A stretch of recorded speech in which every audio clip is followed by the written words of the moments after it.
Perdón, este, hubo un bajón de energía y se desconectó el internet. Eh, quiero invitarles a leer el texto de ahora, ¿verdad? Ya fue anunciado, pero voy a leerlo, que sería en la primera epístola de Juan, el capítulo número 4, los versículos del 1 al 6. Dice, amados, no creáis a todo espíritu, sino probad los espíritus si son de Dios, porque muchos falsos profetas han salido por el mundo. En esto conoced el Espíritu de Dios. Todo espíritu que confiesa que Jesucristo ha venido en carne es de Dios. Y todo espíritu que no confiesa que Jesucristo ha venido en carne no es de Dios. Y este es el espíritu del anticristo, el cual vosotros habéis oído que viene y que ahora ya está en el mundo. Hijitos, vosotros sois de Dios y los habéis vencido, porque mayor es el que está en vosotros que el que está en el mundo. Ellos son del mundo, por eso hablan del mundo y el mundo los oye. Nosotros somos de Dios. El que conoce a Dios nos oye, y el que no es de Dios no nos oye. En esto conocemos el espíritu de verdad y el espíritu de error. Yo estaba hablando del movimiento de Lausana, que tiene 50 años, y todo este movimiento, que así se llama Movimiento de Lausana, está conformado por iglesias evangélicas, de alrededor del mundo que están ubicadas en los 5 continentes. Ahora hay miles y miles de iglesias representadas, inscritas en este movimiento.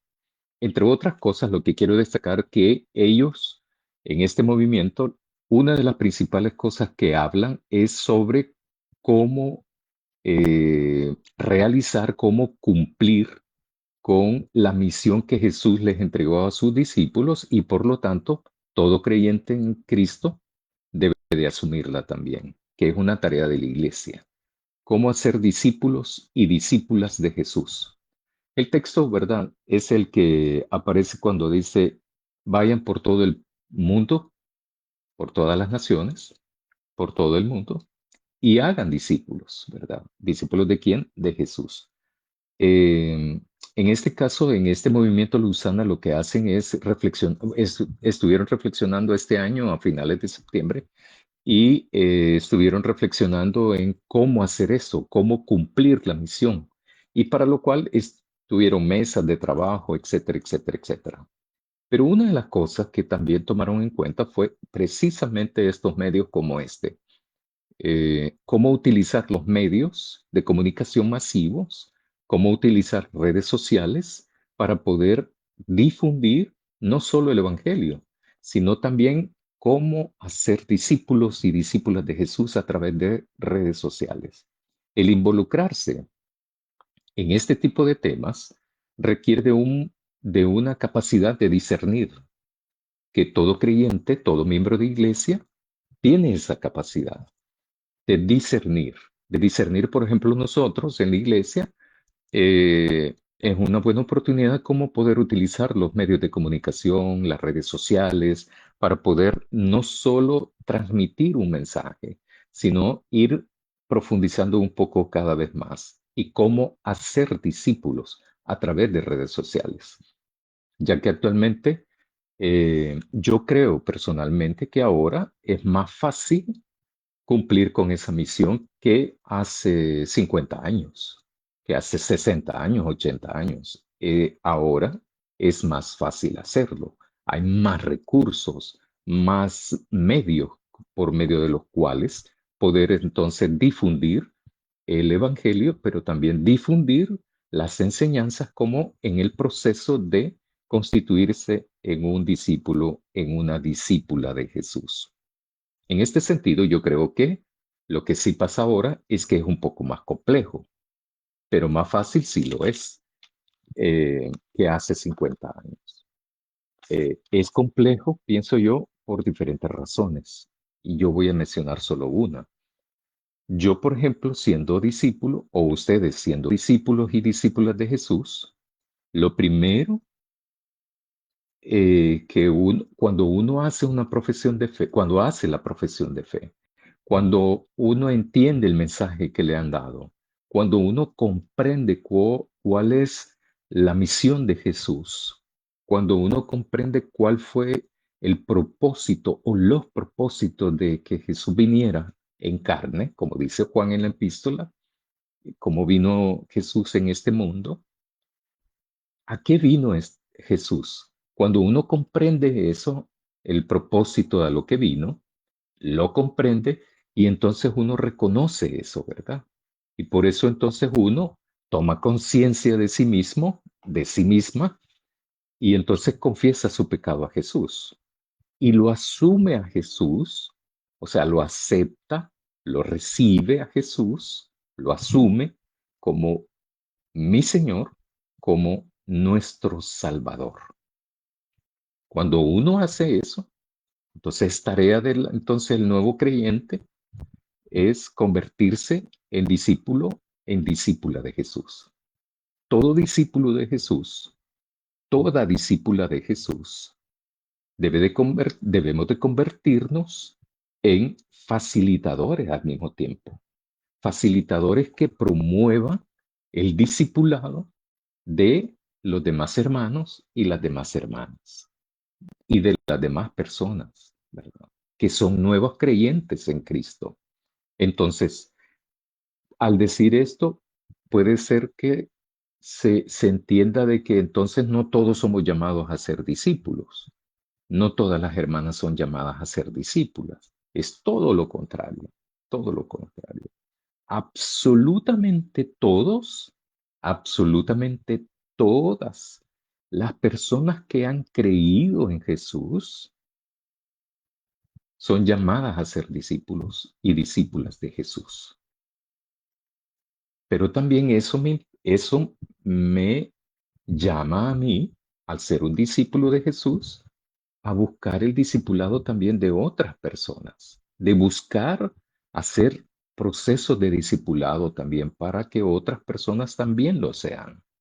Por eso es que Juan, en la epístola que estamos estudiando, en la primera epístola que estamos estudiando, Juan insiste y vuelve a insistir en que cada creyente en Dios, cada creyente en Jesús, eh, y que forma parte de una comunidad de fe, ahora, por ejemplo, que forma parte de una iglesia, asuma una actitud protagónica, no de quedarse en la periferia de la iglesia, no quedarse en una actitud pasiva, sino que todo lo contrario.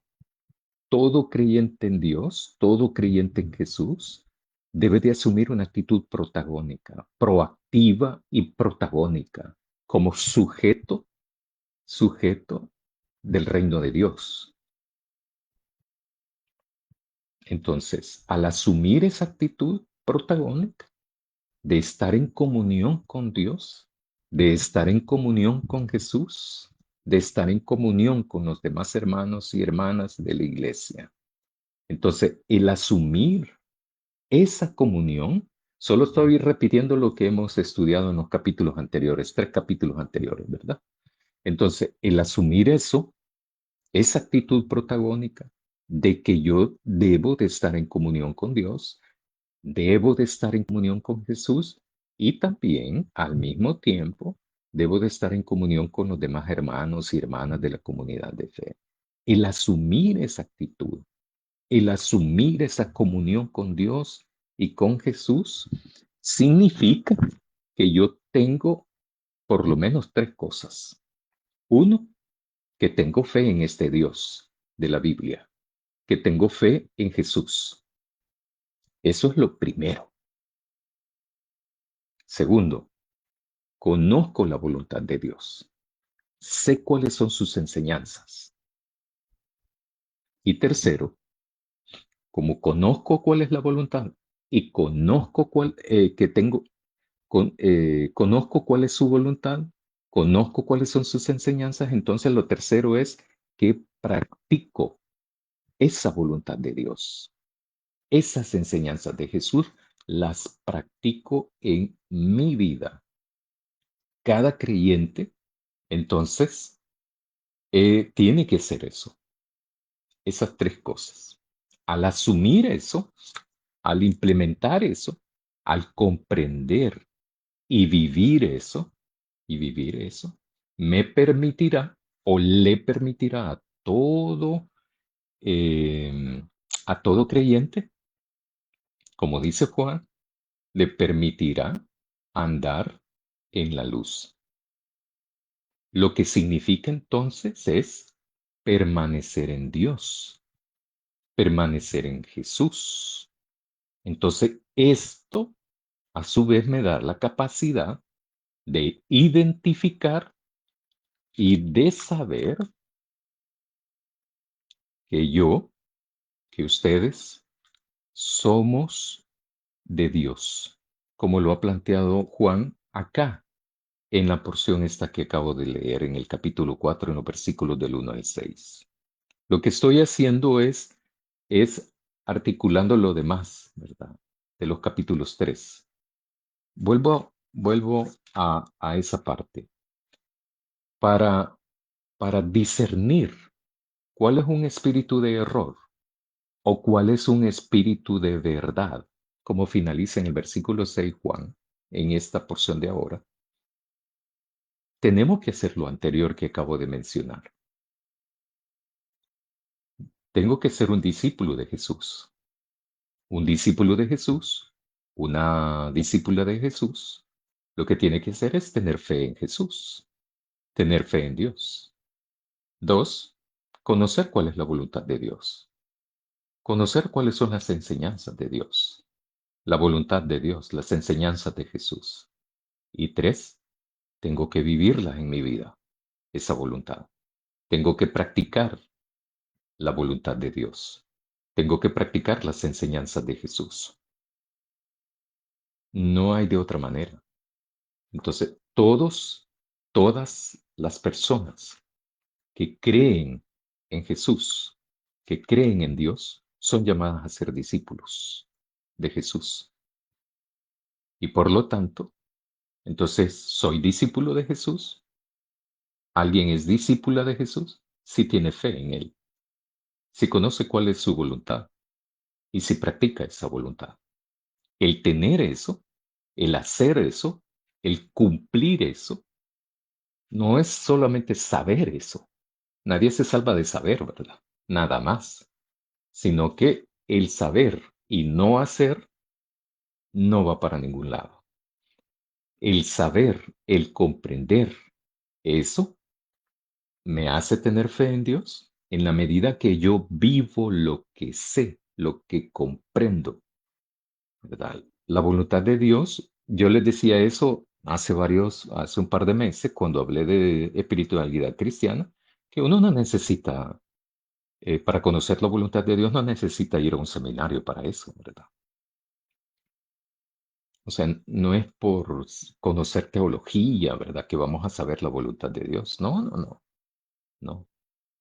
Eh, estaríamos metiéndonos en un campo intermediario que conocer teologías es importante, conocer herramientas para poder reflexionar en la palabra de Dios es importante, eso sí, pero para conocer la voluntad de Dios no, no,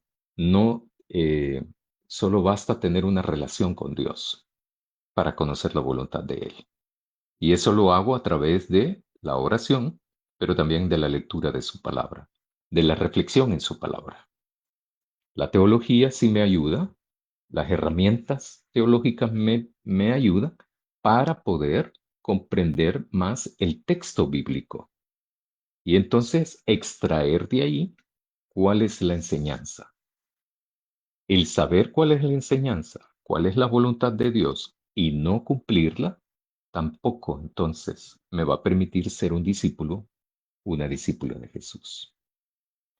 Tener fe en Dios, tener fe en Jesús, conocer la voluntad de Dios, conocer las enseñanzas de Jesús y practicarlas en nuestras vidas, esto me hace andar en la luz, o sea, andar con Dios. Eso me permite. Y andar en la luz me permite, entonces, en otras palabras, es permanecer en Dios, permanecer en Jesús. Si hago eso, entonces tengo la capacidad de poder identificar y de poder saber que yo soy de Dios, que todo discípulo de Cristo, todo discípulo de Jesús, entonces, es de Dios. Y si es de Dios, entonces no caerá, nunca caerá en la trampa de los falsos profetas. Nunca caerá en la trampa de los falsos apóstoles, como hay en la actualidad. Ni tampoco caerá en la trampa de creer en los anticristos actuales. O sea, si yo ando en lo que, así popularmente, ¿verdad? Decimos, si yo ando en lo que ando, si yo tengo una relación con Dios, que es eso lo del llamado de toda la Biblia, pues, ¿verdad? No solo del Nuevo Testamento, en el Antiguo Testamento también. El establecer una relación con Dios constante, permanente, me permite conocerle. Si le conozco, ando con Él. Estoy con Él, estoy en Él y Él está en mí también. Entonces, Juan está hablando de los anticristos, por ejemplo, en el versículo 3, y dice, y todo espíritu que no confiesa que Jesucristo ha venido en carne, no es de Dios. Y este es el espíritu del anticristo. El anticristo, como decía anteriormente, el anticristo no es el que se opone a Jesús o a Cristo o a Jesucristo. No es el que se opone a eso. Eso no es el anticristo, sino que es el que lo niega, el que no, y por lo tanto al negarlo que ha venido en carne y hueso, el que se encarna aquí en esta historia humana, la persona que confiesa que Él no ha venido en carne, en hueso, en un cuerpo así como el nuestro, el que confiesa que Él no ha venido, ese es un anticristo. No, el anticristo no es un ente misterioso, mítico, todopoderoso. No, no, no, no, ¿verdad? Al menos esa es mi interpretación de los textos, ¿verdad? Claro, al anticristo hay teologías que le atribuyen, que le colocan atributos del Antiguo Testamento, ¿verdad? Yo mencioné cuántas veces se menciona anticristo y todas están aquí en el Nuevo Testamento. No, no aparece en otros textos, ¿verdad? Incluso yo les di el listado de las citas bíblicas donde aparece todas las veces que se menciona el anticristo, ¿verdad? Entonces, que todas están aquí en la primera epístola de Juan y en la segunda aparece eso. Anticristo entonces es el que niega la existencia de Jesús en la carne. Y si la niega de antes, la niega de ahora. El que niega la existencia de Jesús, niega la existencia de Jesús antes y ahora, es el anticristo. Entonces, el ser un discípulo de Jesucristo, el ser una discípula de Jesucristo, me faculta para mantener mi fe en Él, mi amor hacia Él y también la esperanza en Él o en ello, ¿verdad? En Dios, en Jesucristo, el Espíritu Santo. El ser un discípulo de Jesús me permite eso, tener fe, amor, esperanza en Dios, en Jesús, en el Espíritu. Por lo tanto, somos de Dios y esto a su vez nos permite conocer a Dios. Si somos de Dios, me va a permitir eso, conocer a Dios. Ahora bien, si conocemos a Dios, cumplimos entonces su voluntad. Más parece que lo que está haciendo Juan no es un juego de palabras, No, no es eso. Aparentemente sí puede uno interpretar eso, que es un juego de palabras que está haciendo Juan, y no lo es. Lo que pasa es que Juan insiste y vuelve a insistir y vuelve a insistir de una manera determinada, de otra manera determinada, según va avanzando en la epístola. Porque lo que quiere dejar Juan es bien afianzado esta idea. Ningún creyente en Dios sobra. Ningún hermano y hermana en la iglesia sobra. Todos hacen falta, porque todos son importantes. No hay uno más importante, otro menos importante. No. En el pueblo de Dios, todos son fundamentales. Todos son importantes. Todos los integrantes del pueblo de Dios importan, ¿verdad? Importan tanto que costó, le costó la vida a Jesús.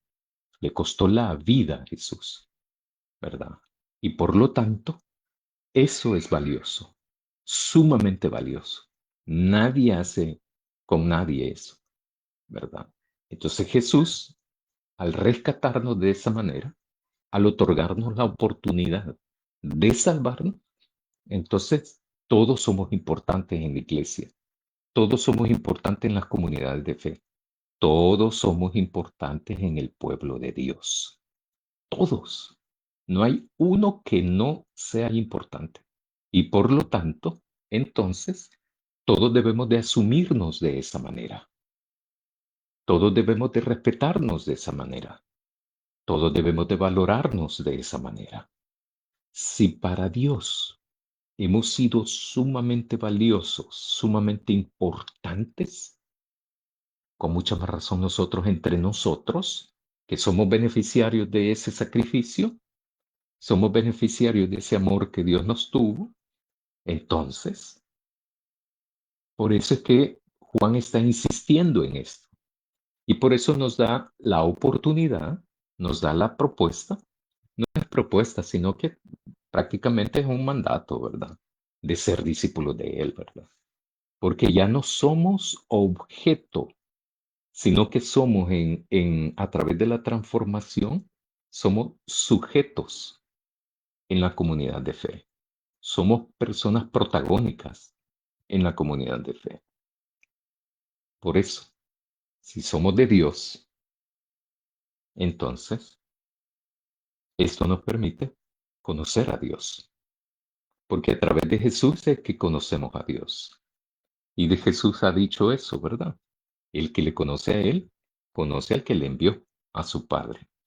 Si conocemos entonces a Dios y cumplimos su voluntad, tendremos su Santo Espíritu, el cual es un espíritu de verdad, nunca de error.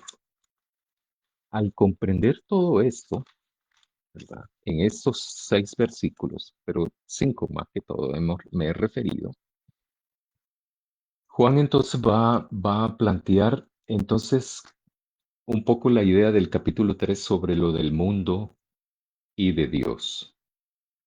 El mundo aquí es una situación de pecado. No es que sea la sociedad, sino que es lo del pecado. El no comprender eso, el no estar en la luz, me convierte entonces es que estoy en el mundo, o sea, estoy en el pecado. Porque en las capítulo 3 él ha dicho también que todo creyente rompe con el pecado. Y eso es cierto. Todos somos pecadores. Así comienza en el capítulo 1, ¿verdad? Todos somos pecadores. Todos hemos pecado. Todos somos pecadores. Todos. Por eso es que hemos entendido el mensaje de Jesús, asumimos conciencia de nuestra realidad pecadora y nos entregamos, ¿verdad? Para que Jesús nos perdone nuestros pecados.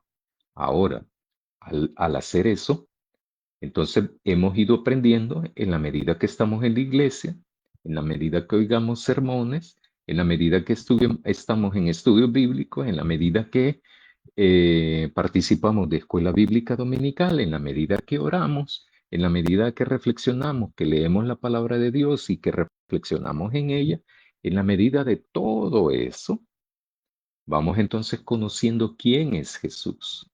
Vamos conociendo quién es Dios y cuál es su voluntad. Y al saberlo, lo poco o lo mucho que sepamos, tenemos que vivirlo, demostrarlo, cumplirlo en nuestra vida, a través de nuestra vida. Ahora, el tema de ahora era discernir, ¿verdad? Lo de los espíritus. Porque Juan plantea en esta sección eso precisamente, eso precisamente. Ahora, ¿cómo vamos a discernir? ¿Cómo vamos a interpretar? ¿Cómo vamos a comprender? ¿Cómo vamos a reconocer que una persona posee el Espíritu de Dios? O dicho de otra manera, ¿cómo vamos a discernir, interpretar, comprender, reconocer qué tipo de espíritu tiene otra persona? Entonces, yo aquí pienso que uno comienza por lo primero. Mejor todavía, más pertinente es cómo vamos a discernir, cómo vamos a interpretar, cómo vamos a comprender, cómo vamos a reconocer que nosotros tenemos el Espíritu de Dios. ¿Cómo lo vamos a saber? Ahí viene lo que he estado hablando hace 27 minutos. Todo lo que he planteado es necesario para llegar a responder esta pregunta. El decir, este hermano no tiene el Espíritu de Dios. Este hermano tiene el espíritu del error, pero este sí tiene el Espíritu de Dios. No, no, no. No es en esa línea el texto bíblico que nos ocupa este día. No es eso. No es eso. Uno tiene, para poder hacer eso, lo primero que uno tiene que saber es si tiene el Espíritu Santo o no lo tiene, o el Espíritu de Dios o no lo tiene. Si uno tiene el Espíritu de Dios, tiene el Espíritu de verdad. Pero ¿cómo sabemos eso que lo tenemos? ¿Verdad? Voy a poner un caso hipotético, un ejemplo hipotético, inventado. ¿Qué pasaría si un hermano ni lee la Biblia, ni ora a Dios, llega a la iglesia de muy de vez en cuando, quizás 2 veces al año, pero no tiene ningún contacto, ¿verdad? ¿Tendrá el Espíritu de Dios? ¿Será capaz esta persona de identificar, este tiene el espíritu de error? O este es un falso profeta, este es un falso apóstol, ¿verdad? Si no tiene ni siquiera fe en Dios. Entonces, hay que recoger todo lo de la epístola, el capítulo 1, el capítulo 2, 3. Teniendo claro eso, uno puede entonces adentrarse en estos primeros 6 versículos del capítulo 4, del capítulo 4, en el sentido de que uno puede responder eso. Es importante identificar eso, discernir eso, sí es importante. Pero lo primero es lo primero. Yo tengo que saber si yo tengo el Espíritu de Dios o no. Ustedes tienen que saber si ustedes tienen el Espíritu de Dios o no. Y por lo tanto, si lo tienen, entonces todos seríamos una comunidad de discípulos y discípulas de Jesús. Si somos discípulos y discípulas de Jesús, es porque tenemos fe en Jesús, fe en Dios. Conocemos la voluntad de Dios y practicamos la voluntad de Dios, no la nuestra, ¿verdad? Y en ese sentido, y solo así, entonces podemos tener la capacidad de decir que andamos en la luz, que andamos con Dios. Y entonces, al andar con Dios, significará que somos de Dios. Y si somos de Dios, tenemos la facultad de poder discernir ¿Cuáles son los falsos profetas? ¿Cuáles son los falsos apóstoles actuales? Y también, ¿cuáles son los anticristos de ahora? Como lo plantea Juan acá, ¿verdad? Ellos, los anticristos, los que no son de Dios, ellos son del mundo.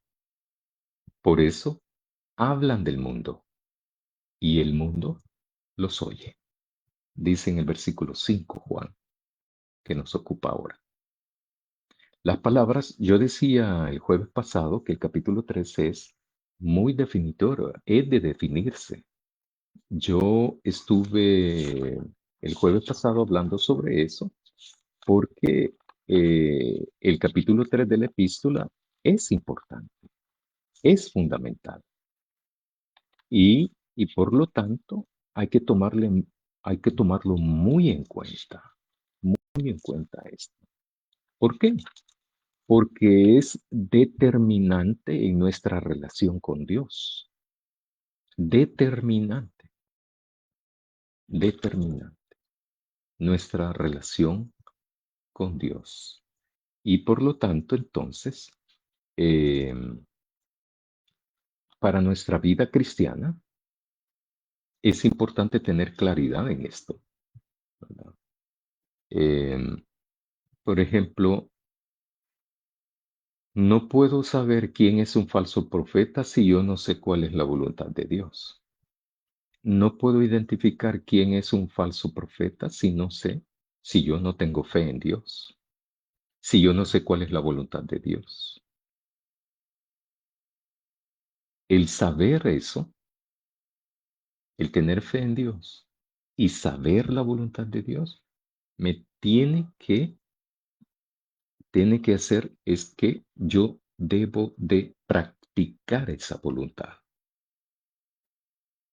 Sin la práctica de la voluntad, si poner en práctica la voluntad de Dios, las enseñanzas de Dios, no voy a estar en comunión con Dios, ¿verdad? Entonces, el ser, el asumir el compromiso con Jesús, el haberle aceptado, el haberlo invitado a ser Señor y Salvador de mi vida, implicará conocer a ese Jesús, cuáles son sus enseñanzas, pero también practicar eso.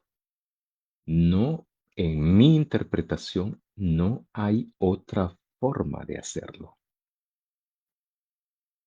Por eso, todos somos llamados a ser discípulos y discípulas de Jesús, de convertirnos entonces en facilitadores en la promoción del discipulado de otras personas también. No solo de compartir el Evangelio, porque esto de compartir el Evangelio es una tarea creada nuestra, porque Jesús a lo que nos mandó es hacer discípulos y discípulas, ir por todo el mundo y hacer discípulos y discípulas de Jesús.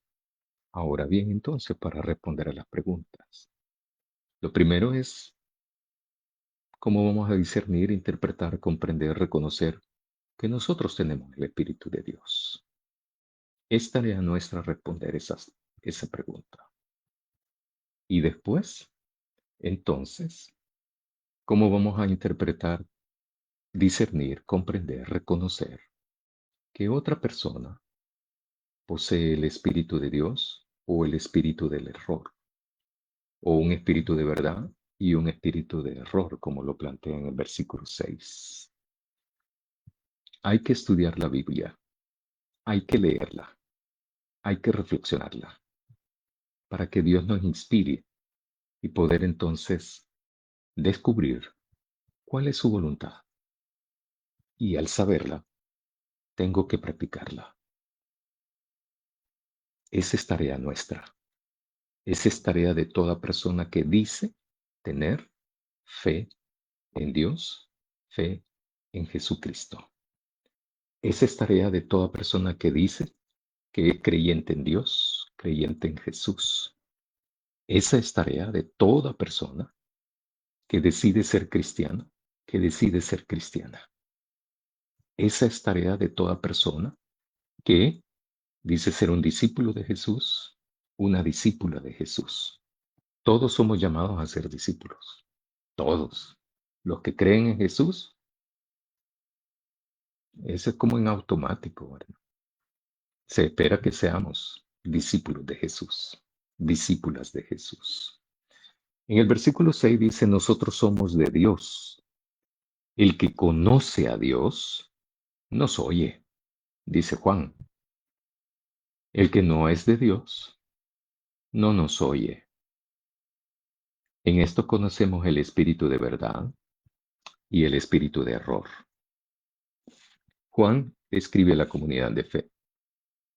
El que es de Dios, dice, nosotros somos de Dios. El que conoce a Dios nos oye, nos atiende, nos escucha, nos pone atención. Se refiere a Juan, ¿verdad? El que no es de Dios no les escucha, no les oye a ellos, no les escucha, no los oyen, no los atienden. En otras palabras yo interpreto esto, ¿verdad? Nosotros somos de Dios. El que conoce a Dios escucha porque les importa, ¿verdad? Porque no ven la enseñanza como cualquier cosa. No tienen la palabra de Dios ahora, ¿verdad? Pensando en ahora, tenemos la Biblia. Y como bautistas creemos que la Biblia es nuestra fuente principal de donde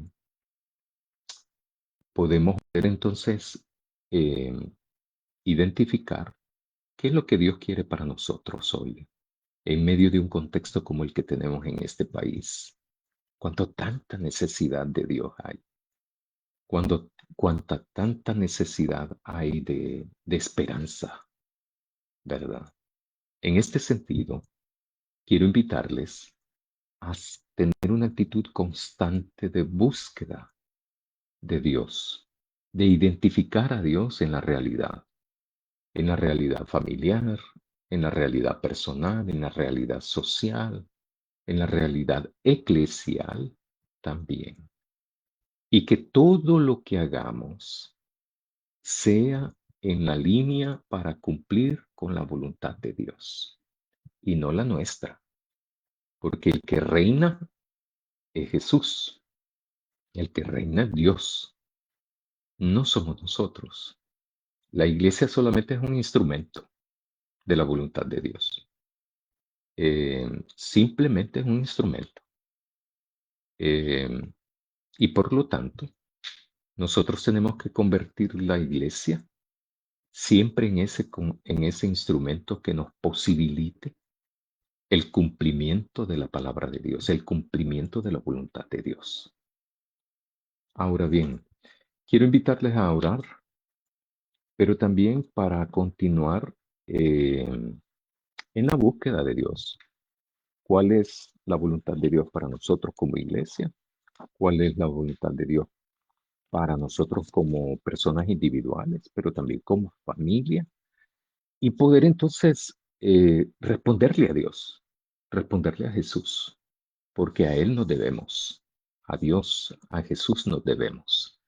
En este sentido, entonces, quiero invitarles a orar y a mantener esa actitud de leer la palabra de Dios, orar constantemente. Em, yo sí quiero, sugiero, ¿verdad? Esto es una sugerencia nada más. Si al leer la Biblia, es mejor que busquen un libro y lo terminen, y luego buscan otro libro y vayan así sucesivamente. Hay algunas personas que lo leen de manera de Génesis hasta Apocalipsis. Hay otras personas que no, no importa. Lo importante es hacerlo. es leerla, reflexionarla. Lo otro que quiero sugerir es que si pueden leer un capítulo, 2 capítulos diarios, mejor todavía, ¿verdad? Porque leer un versículo de este libro, 2 versículos de otro libro, eso sí no ayuda para comprender eh, los mensajes que están en los libros de la Biblia. Ayuda más al leerla así desde el capítulo 1, versículo 1, hasta el final de cualquiera de los libros. Hay personas que leen más el Antiguo Testamento que el Nuevo. Hay otras personas que leen más el Nuevo que el Antiguo Testamento. Lo importante es leerla, pero lo importante más que leerla es reflexionarla. Lo importante también es pedirle a Dios sabiduría para poder también comprender cuál es el mensaje que está allí. Así que quiero invitarlos entonces a continuar si lo hacen y si no, a empezar a hacerlo. ¿Para qué? Para convertirnos en discípulos y discípulas de Jesús, con la capacidad de poder discernir cuál es el espíritu de verdad y cuál es el espíritu de error, y no caer en la trampa de los falsos profetas, de los falsos apóstoles y también de los anticristos actuales. Oremos. Querido Dios, te agradecemos porque siempre nos permites tener acceso directo a ti, comunicarnos contigo a cualquier hora, en cualquier lugar. Te agradecemos por eso, porque nos das el privilegio de poderlo hacer, con libertad. Eso depende de nosotros, cuánto tiempo lo hagamos y con qué frecuencia lo hagamos. Te agradecemos también por tener acceso a tu palabra y poder tener acceso también a través de tu palabra, de conocerte y de poderte responder como tú te mereces, como tú te mereces, porque eres nuestro Dios, nuestro Padre, que nos invitas constantemente, constantemente nos invitas a ser mejores personas, a irnos convirtiendo en discípulos y en discípulas de ti, que proclamemos tu palabra, tu evangelio, que proclamemos tu reino y que ese reino sea una realidad en nuestras vidas también.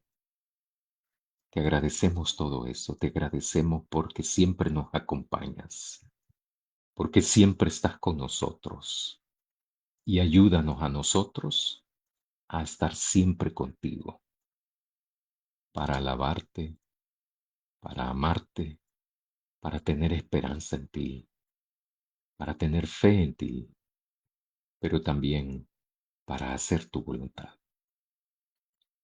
Gracias por todo y bendícenos y ayúdanos para ser discípulos y discípulas. Amén.